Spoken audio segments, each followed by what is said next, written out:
Right now, you are going to be testing your body, and this is not for everybody. Okay, if you right now want a quick stretch or a quick exercise or just an exercise for your knee or hip, go over to our YouTube playlist and search through the categories. If you're looking for a solution, if you want to understand more the root cause and truly take ownership and fix your shit, now is the time to pay attention. So right now, take all of your clothes off, get completely naked, and put a camera up in the room. Wait, this is a different video. You're going to get into gym clothes. Guys, underwear maybe, girls, underwear, sports bra, okay? And the purpose is so you could see yourself perform these movements. Not posting these anywhere, they're for yourself. These are for you. You have to see yourself moving. You are blind. If you're in pain right now, there are blind spots right now. I mean, there's things you don't know that you don't know about yourself that are causing you problems. And it's up to you to discover them because no one gives a shit about your body. They don't. Nobody cares about your body like you will. No one will understand it like you will. So let's get to work, shall we? There are 6 checkpoints of the body that we are going to be moving through today. Your low back and your pelvis, your hip and your knee, your foot and your ankle, your middle back and your core region, your shoulders and your neck. You're gonna be moving through tests for each one of those regions. Every single test is important. Your whole body is connected together. A shoulder, something your shoulder doesn't do here, will affect the chain all the way down. It could cause foot pain. Unbelievable. So we are going to go through each region, and you're gonna test your body movements. Starting, we're going to begin this with the low back and the pelvis. The pelvis is gonna be through this area here, the sacrum, the tailbone. So anything you have tailbone pain. Pelvis. Pelvis. Yes. Sacroiliac joint pain. I'll use your back as an example. Come here, Andrew. It doesn't matter. Like Will's back. Yeah, we should have had Will over here. So whether you're suffering from disc herniations or stenosis or arthritis, I'm just hitting his back right now, anywhere. The nails are long. Are they? No, they're not long, they're short, but I chew them. SI joint pain, any kind of low back pain, sway back, scoliosis. Guys, anything bothering you or anything you don't like in this area, anything at all, this is going to help you. The first test is the pelvic tilt test. Andrew is going to describe how to perform this test. Do it. Okay, so if you guys have pain in your lower back, in your pelvis, in your hips, then there's likely a chance you don't quite understand where your neutral pelvic tilt is.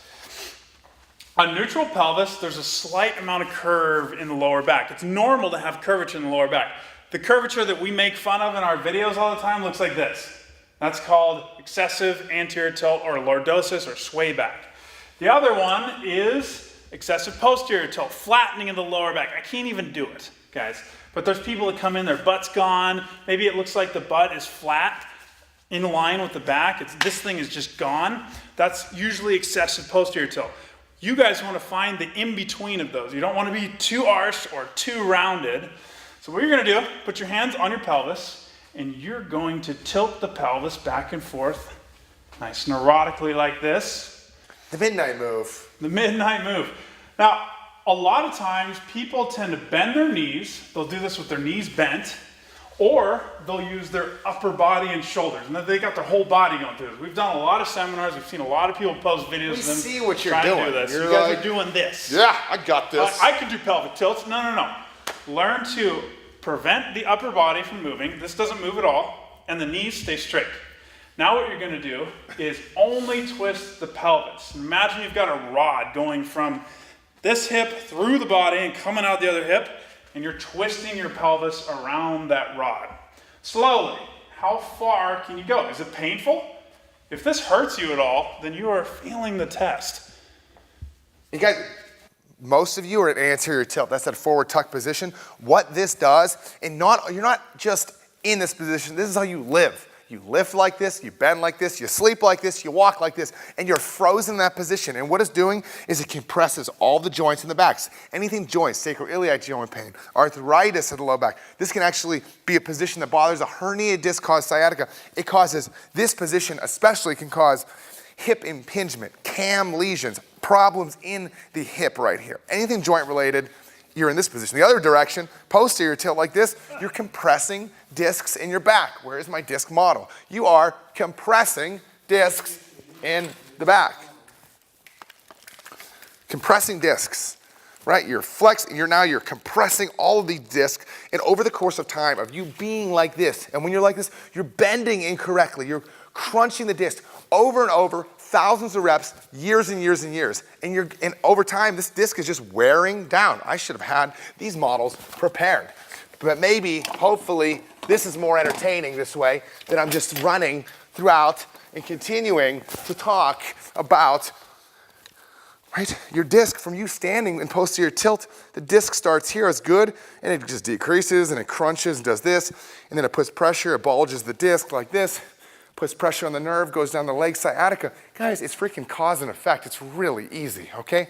All right. So and yeah, any diagnoses or symptoms that you have in this area is going to be directly related to your pelvic tilt angle and everything else that's connected to it, which is going to be the glutes, the knee alignment, the feet and the ankles, the shoulder blades, the mid, what is this, mid region, the abdominals, the core, and your head position. So everything's linked together. This is just one piece of the puzzle, is understanding where your neutral pelvis is. So again, to look at yourself in the mirror right now, if you're recording yourself, you want to have a small little angle right here with Guys, about 10 degrees, about 10-degree angle. Guys, girls, about 12, 15 degrees. That's normal. If you find yourself having a difficult time pulling into posterior, like tucking underneath, it's likely you're frozen in anterior. If you have a hard time going anterior, it's likely you're stuck in posterior tilt. And moving your body out of that frozen position into a neutral position is going to solve a lot of your problems. And it's going to take time. Now, it's important for you to understand next how the glutes and the knee work. So the glutes Actually, are going to, wait, you want to talk? You want to say something? I want to say things. Here we go. Remember, these are segments. Some people watch the whole thing. And Hank, you don't even need to count anymore. We've blown through all the time. All the time I said 3 minutes. We just said, screw it. That was good. We're at 11 minutes. All right, perfect. 11? Holy crap. Now you moved into this. We're going to be right now, you're going to be learning about your hip area, hip, and the knee. So anything you may have in this area of your knee, anything in here. Maybe it's patellar tendonitis, or it's you're getting a patellar tendonitis, you're getting bursas, ACL, MCL, meniscus pain, degenerative joint disease of the knee, IT band syndrome, super tight hips, maybe pseudosciatica, piriformis syndrome, sports hernia. Look, if I didn't list it, it's on the list. You are not as special as you think. Despite what your mama said, your body is not that much different from everyone else's, okay? And it's likely you're sinking into the same freaking crappy body movement pattern that freaking millions of other people are, okay? And you're gonna learn to fix your shit. Let's test it right now. So anything in this region right here, anything throughout this area, this test right here, the glute test, is going to help you learn whether your body is functioning properly or not. Yep. So first thing you guys understand is the knee, the muscles that connect to the knee don't keep your knee in alignment. The glute and the foot actually keep your knee aligned. These muscles here, they keep your knee from falling apart and they help it flex and extend. But for the most part, it's the glute and the foot that are going to make sure that it doesn't collapse inward. So if you find your knees pointing inward toward each other, it's because of your glutes and your feet. So the glutes. This test is another little provocative one. We're going to see if you can pop each of your glutes, right, left, right, left, right, left. You don't have to go quickly, just do small ones. Now, if you can do that with your feet straight and without your quads, your hamstrings, your inner thigh, your outer thigh turning on, then good. You want to be able to pop the glute without any of the other muscles in the thigh turning on. And this is going to take some thought. Now, if you find this is difficult, then go ahead and turn your feet outward. And then also tuck your pelvis under. So you're trying to flatten that lower back. And then you're going to try and pop that glute again.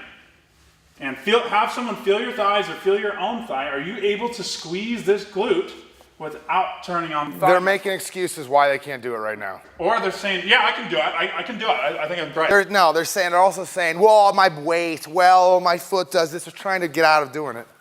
We'll do it. You must be able to perform all of these tests to a satisfactory level to properly strengthen your body to live a free and unlimited life, period. If you want anything less, then goodbye and come back when you give a shit. And for those of you that aren't sure, this will exaggerate whether or not you're able to engage the glutes. You're going to turn your feet inward toward each other, and then you're going to arch your back. And then you're going to try to pop your glutes. And you're going to find, whoa, it's suddenly very difficult to squeeze the glute without turning on the quads. And this position, it actually exaggerates where most of you are. Your knees rotate inward, and 70% of you have an excessive arch in the lower back. So as you're walking around, the knees are rotated inward, arching back. It's hard for you to engage the glutes. But then you go do lunges and squats and walk upstairs and play with your kids and play your sports, but your knee is not stabilized because your glute isn't working. Okay. Moving on up. So now you're about to move down and test your foot and ankle. It doesn't matter how strong your glute is. You could have glutes as strong as this one right here. But if your foot is weak or flat or crappy, guess what? It's not balanced, and your knee's still gonna get screwed up. Your foot's gonna go in, you're gonna have the same problem. So let's move down to the foot, shall we? Okay. The next tests are the foot and ankle. I'm transitioning. Transition. I was getting them excited to continue. It was a hook. You're like, this video's long. Go. It was a carrot. They like this part, I think. Yeah, it's too long. There's so much rambling. Go. Okay. Well, you know what? You're here. So if you're interested in improving your body, you're still with us. Okay. Your foot and your ankle are next. Now, many of you have problems with, you maybe have Morton's neuroma or bunions or flat feet, plantar fasciitis, Achilles pain, just weird random ankle pain that's all over the place. Anything I haven't named. Anything I haven't named in this area right here. Anything, okay? Can be contributed to a weak foot. Listen, your foot, I'll teach you something awesome. Your foot has pretty much the same muscles as your hand. So your foot should be able to squeeze, to move, to bend, just like this. It's likely, though, you have been wearing shoes that have been compressing your toes in with your orthotics, which are useless, with crappy shoes, with big old Nikes on it. And guess what? Your foot has become absolutely flaccid coma. It's just like this. Okay? And guess what? You can wake this baby up. You have to wake it up if you want to feel good. You have to. What's it going to take? It's going to take you connecting your brain to the foot. And here's a couple of tests to test the integrity of your foot. Sweet. So, shoes for the feet are kind of like just having, if you were to live your life with gloves on, how lame would that be? You're not going to be able to feel a damn thing. Mittens. You're not going to be able to have fun. Yeah, mittens. Leather, like thick, leather. Just filled with cushion. You just can't feel. You're like, hi. You're like, you want to touch your significant other, and you're like, this sucks. Two sizes That's what too shoes small, are for your too. feet. I'm trying to say two sizes They too become small. desensitized, and they're not aware of what they're doing. A lot of times, people's toes crunch together, and they might have bunions form. This bone will start to stick outward, and this toe. I'm doing a pretty good job. That's a pretty bunion. I'm really strong. There we go. It's Good. pseudo bunion. So that's kind of what it would look like. I'm hypermobile, so I'm able to achieve this weirdness. Now, the other thing you'll see is that people's ankles will generally roll inward, and the knees will turn inward. So the test we're going to do is whether or not you can spread your toes apart. Can you get your toes apart like that? Generally, like say Vans, for instance, the shoe would be like this, and your toes just crush together. So it's likely the cause of why you're having trouble spreading your toes apart. If you are, then go ahead and lace your fingers in between just to stretch them. That's a great stretch form.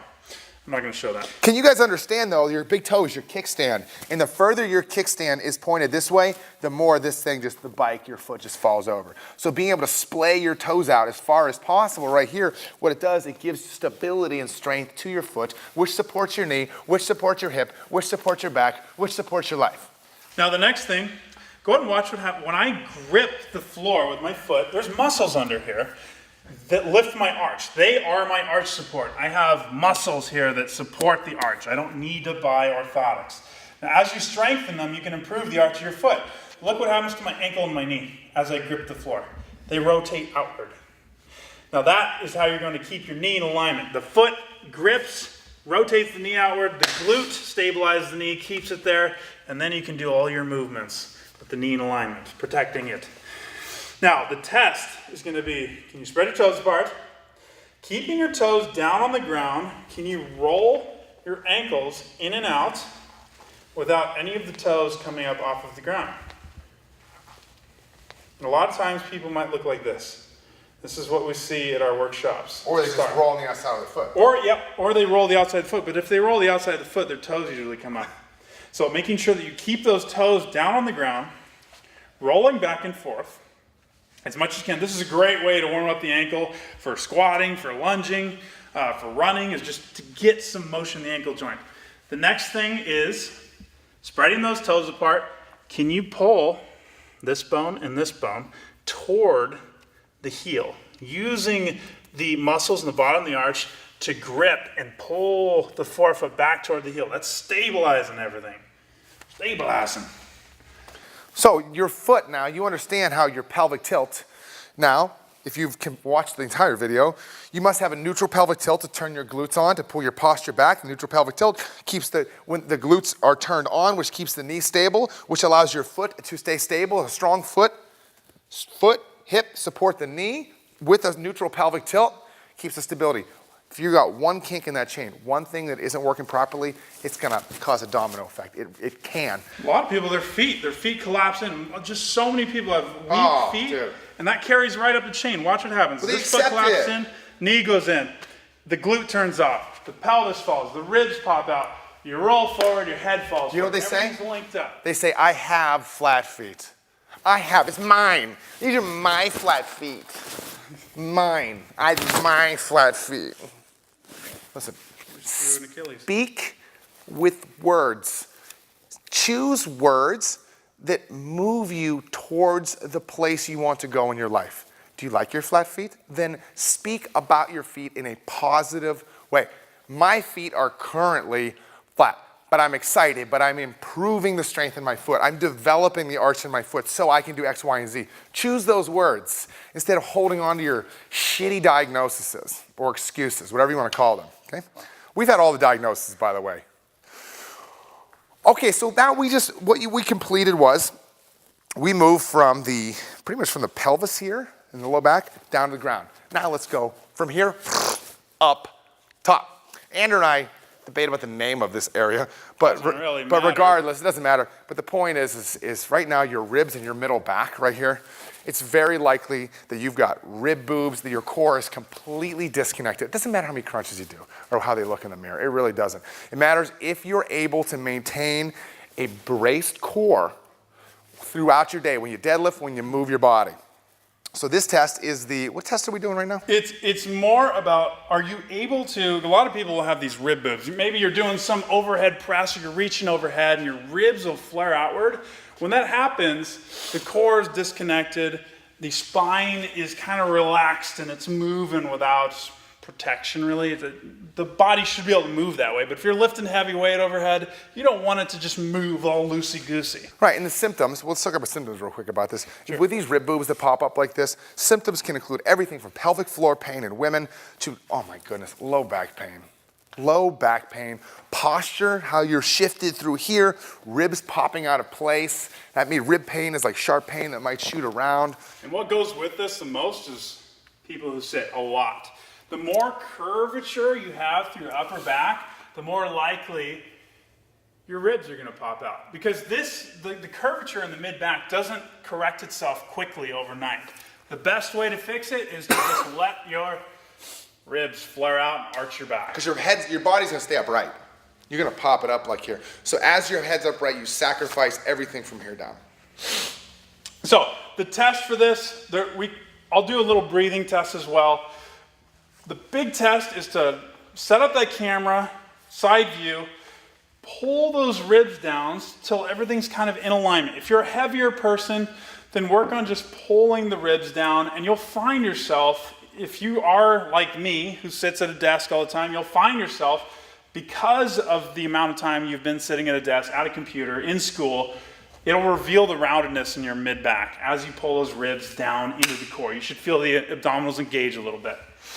Then the next piece, we'll get to that in a minute, is how to open the chest up without the ribs flaring out. But being able to pull those ribs down, and then also understanding how to breathe into the diaphragm and the chest in that position. By keeping everything in alignment, and then Inhaling into those, you're creating a brace. And this is a very extensive topic that we're not going to get into, how to brace. But the idea is once you're able to get your core in alignment, you can properly brace. What that would look like, go ahead and relax everything. Let your belly, kind of push your fingers in your belly, let everything relax, let your rib boobs stick up. Now, the breathing test. Put one hand on the chest, the other one on the belly. Take a big breath into the belly without this hand rising, without the chest rising. Can you do that?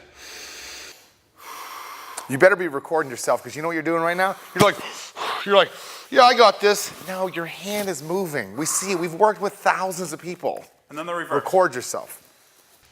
Without this hand moving, trying to lift the chest. Now, a proper brace would mean that you understand how to align the core, you're in a neutral pelvis, you've got your glutes engaged, you understand where your shoulder blades should be, which we'll get to in a minute, and you know how to breathe 360 degrees around the torso. So you're actually breathing backward into the chest, backward into your lower back, to the sides and forward all at once. That's a proper brace. We're not talking about that here. Okay, so now you've learned the test to test your core, your ability to brace your core, and as a test with your middle back as well. That transitions into now your shoulder and your neck. Remember, your shoulder and your neck, they're connected to your feet and even your big toe. Often problems that come with shoulder and neck. Pressing 405 over here. Shoulder, number one, shoulder impingement. That's pain in the front of the shoulder right through here. Impingement, upper trap tightness through here. Pec minor syndrome pain. Pec minor is deep in the chest right here. Disc herniations in the neck. There is brachial plexus injuries, which cause radiating thoracic outlet syndrome pain down the arm. Scalene tightness. Scalene tightness, yeah, that goes with that as well. Any other rotator cuff issues. And then you have things that you can see as well. Maybe you have winging scapula, your shoulder blade wings out. A lot of your shoulder blades, a lot of them wing out. A lot of them wing out. It's the ability to just, yeah, that's good, Andrew, right there. That's a wung scapula right there. Anything with the neck, tension headaches from your head being so far forward as well. Tension headaches can cause pain up here, around, and other various symptoms that occur anywhere in here. Your diagnosis is not special. It really isn't. Your diagnosis isn't even real. It's a doctor and healthcare insurance company that put a name on some symptoms. It's not even real. Okay, it's all made up. Now this is one of, ready? Good? Yeah, so this is a magic move. It's called the scoop. You want to pay super close attention to this move because this move is, number one, very difficult to complete successfully. And when you do, it takes time. But this move right here can change your life for the better. Cool. So this is one of the more difficult movements that people do in our program. And it's understanding how to scoop the shoulder blades around the body. It actually helps to open up the space for your rotator cuffs and it relieves tension on the neck and the front of the chest. It is overall an incredible movement to understand and grasp. It's going to take you some time. So getting your arms up to your side, are you able to roll your shoulders into bad position here? Just kind of that position, roll into that position. And then turn everything out and scoop the blade under, not back, but scoop them around the rib cage forward. Here's the blade. You want to do it? Yeah, sure. So it's like this. Yeah, again, up here. Bad position. And it goes down. And also the blade is adhering. It adheres to the ribs. It's not flared out right here. Boom. And the goal is to strengthen the serratus muscles here and the rhomboids in the mid-back, as well as the lower traps and the mid-trap. It's all working the things that are most likely weak on you. And it's going to stabilize the shoulder and the neck. But if you want to work on getting a nice brace or helping your lower back, then actually learning to scoop the blades is also going to help to engage the lats, and that stabilizes your entire back, your entire spine. So grasping this is not just going to help your shoulder and neck, but everything else down the line. That's why everything's connected. Super cliche, but it's true. So that's really the test, is are you able to do goofy things with your shoulder blades and then apply them to overhead positions? Are you able to put them in push-ups? Did you get that? Let's see it again. Or squats or deadlifts, anywhere. picking up your kids, playing Getting sports. the coffee cup, putting your arms up through airport security. Now the last test. It goes right with it. This is the neck. This one's easy, it's quick. Ready? Yeah. Okay. Imagine that you have, this is not even really a test, it's just, here's a perfect cue for you to do right now everywhere you go, is imagine that you're a puppet and you have a string attached to the top of your head, and the puppeteer is pulling that string on the puppet straight up. So you're thinking about reaching the crown, the top of your head, up to the ceiling. Just by doing that, you're lengthening the muscles in the neck, and it's gonna help to shift the head back. That's a great cue for you to do while you're seated. Now, other thing is getting up against the wall. This is just a great test. We're gonna put all of them together here. Get your heels up against the wall, calves, the butt. If you've got a big butt, you can step away from the wall a little bit. Heels, butt against the wall. Now the mid-back, where the bra strap would connect, make sure that's against the wall. Do you see that? Okay. Next piece, can you get your shoulders back against the wall without that bra strap coming off the wall? And then shifting your head to the wall.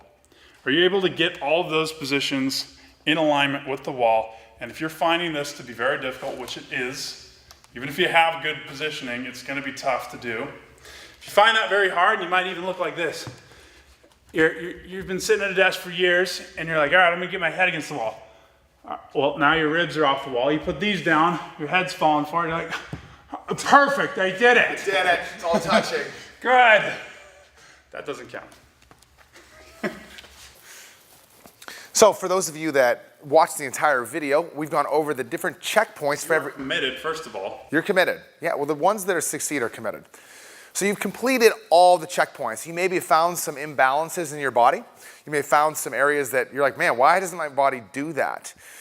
Or maybe all of them. You couldn't succeed at any of those. Regardless, it's never too late. It never, ever is too late. What do you mean too late? Are you crazy? We are humans built for success. We must learn, improve, grow every single day for the rest of our lives to live our best life. So what are you doing, laying on the ground? Just get up and let's start fixing your shit. We've created an amazing program to help you reconnect with your body, to help you strengthen your body back into alignment again, and to build strength around that position through amazing exercises that are simple, that are safe, that are progressive. And there's dozens and dozens of workouts in the program. Actually, you know what, Andrew? I think you're the best person to talk about the Forever Fix program. Program? Yeah, let's talk about the program. He's the developer. So we've got a lot of people who come into the program, whether they have pain or not. Some people come in, they're like, I can barely get off my bed. Am I gonna be able to do this program? It's meant for everyone, and it's scaled for anyone that's a professional athlete in their early 20s all the way up to my grandmother in her 70s. We have Olympians in the program, 15-year-olds, 78-year-olds in the program. We have tons of professional athletes in the program. And the reason why it's different for everybody, it's an educational program. You will learn to identify the imbalances within your body. You're gonna learn and have your own breakthroughs through self-discovery. But this is likely not as possible to achieve the highest success without the amazing online community that's built into the program. That thing's solid. I think it's really solid. Make a new one every month, and each of them crushes. The people who are part of that community always succeed. We've had people not only just succeed with achieving their physical goals, but then some of them are like, you know what, my job has been mediocre for the last 10 years. They've left their job because they realize that life requires a process, and that's what the community and the program teaches you. The process that is required to achieve anything that is worth achieving in life. So some people will leave their jobs. Some people will go after things that they never thought that they would after going through this program. It is more than just about your body, and maybe that's completely out of your visual field right now, and you're like, I just want to be able to put my socks on. Perfect, that's where you start. Your goal is to get your socks put on, and that is what's going to happen when you're a part of that community. Right, and the program is broken down into two phases, a phase 1 and a phase 2. A phase 1 is helping you improve all of your smaller movements, connecting them all together. It's safe. It starts at the ground, then you work to your knees, then to standing into phase 2. And phase 2 moves into different exercises you may be doing at the gym. Squatting, lunging, box jumping, different plyometric exercises. That process can span over the course of a year and a half from start to finish. But just like any new sport or any hobby or any learning a new instrument or a new language, you continue to improve a little bit every single day through the process. It's not required for you to complete the whole program. Some people have the most amazing breakthroughs after 2 days and they're feeling unbelievable. Eric upstairs, he logged into, I had to log into MoveU and he said phase 1, module 1, that's all he completed. That's the beginning. He goes, what? I do those every single day. My pain just completely stopped doing those. That's all I do. I was like, okay, it's your choice. But we do encourage you to continue learning and improving. Do you want to talk maybe about some of the purpose of the community and how the community actually works? So the community, at first we designed it we didn't really know, we just built this community to help people communicate with each other, but it soon became a really awesome support group for people because people think that, you guys all think that you're special and your diagnosis is special, and once you get in there, you realize how many people are suffering from the same issues and how it's affecting your relationships and your sex lives and your daily hobbies of just walking down to the mailbox and playing your sports and working out, whatever it is.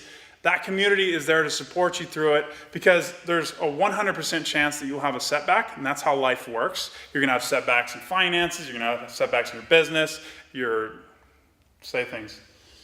You're gonna have setbacks and everything, but the setbacks are the opportunity for you to learn, grow, and improve from. And also the community itself is the place to upload your videos to make sure that that you're improving your technique, because there's a lot of blind spots you have with your body, things that you don't know about yourself. So you'll upload your video, upload to community, and then we have a team of experts. We have MoveU experts in the program. There's community support within the program. There's motivational coaching calls within the program. All within the community. I'm about to sneeze. Do it.